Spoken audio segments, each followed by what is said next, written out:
Programme में निसंदेह 50% भागीदारी महिलाओं की रही है, तो मैं इन महिलाओं का भी तहे दिल से आभार व्यक्त करता हूं।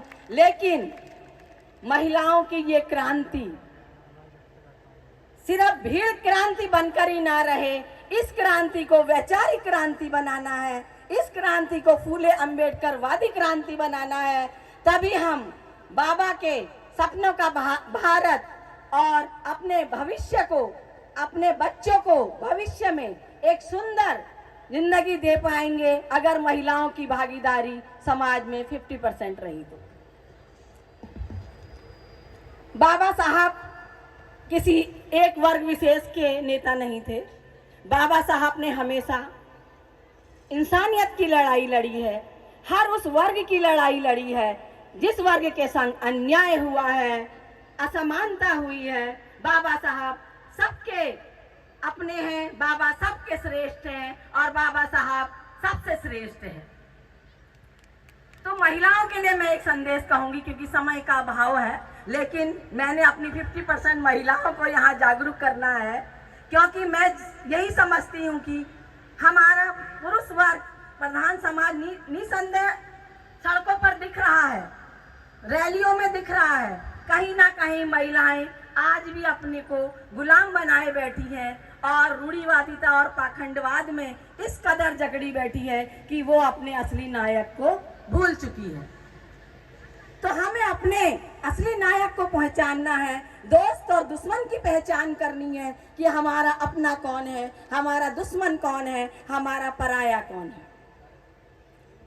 तो ये हम आज तक, भारत को आजाद हुए 77 साल हो चुके हैं, लेकिन आज तक हम उन परंपराओं को ढो रहे हैं, परंपराओं को ढो रहे हैं जो हमें विरासत में मिली है। उनके प्रति हम इतने समर्पित हैं कि हम उनसे बिल्कुल हटना नहीं चाहते हैं। लेकिन हम डॉक्टर बाबा साहब भीमराव अंबेडकर जी के उस संघर्ष को भूल गए, उन त्याग को भूल गए, माता रमाबाई के उन आंसुओं को भूल गए, क्योंकि उन्होंने हमारे लिए, हमारी अच्छी जिंदगी के लिए, हमारी बेहतर जिंदगी के लिए, हमारे लोगों के लिए अपने 4 बच्चों की कुर्बानी दी है।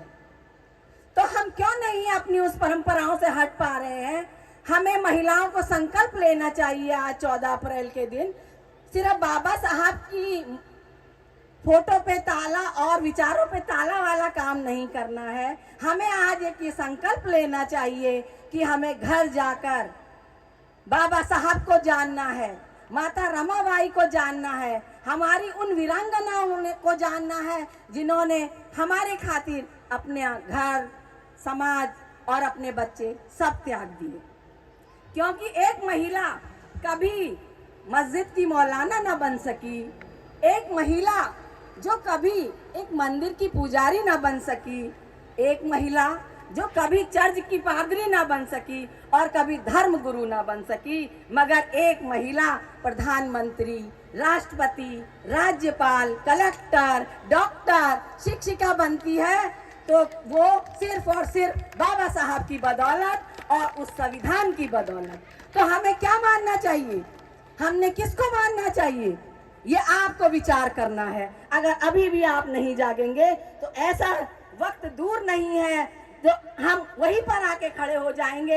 हमारे बच्चे गुलामी की जिंदगी जी रहे होंगे, जैसा कि अंबेडकर विद्यालय के बच्चों ने एक बेहतरीन, उन बच्चों ने आपकी आंखों को खोल देने वाला एक नाटक प्रस्तुत किया है। आने वाला समय आपके बच्चों के लिए वैसा ही हुआ होगा। कहते हैं कि हर पुरुष, महिला के पीछे एक पुरुष का हाथ होता है या एक पुरुष के पीछे हर महिला का हाथ होता है, लेकिन मैं ये कहती हूँ कि हर महिला के पीछे सिर्फ और सिर्फ डॉक्टर भीमराव अंबेडकर जी का हाथ है, डॉक्टर भीमराव अंबेडकर जी का हाथ है, डॉक्टर भीमराव अंबेडकर जी का हाथ है। तो हमें जानना होगा, हमारी लड़ाई है संविधान की, संविधान, सम्मान, सुरक्षा और संवर्धन, क्योंकि देश संविधान से चलता है। और आज हमारे संविधान में निश्चय ही खतरे के बादल मंडरा रहे हैं, लेकिन हट जाएंगे, क्योंकि हमारा मूल निवासी समाज एक होने वाला है, क्योंकि हम बाबा साहब के चेले हैं और भारत में सबसे पहले हैं।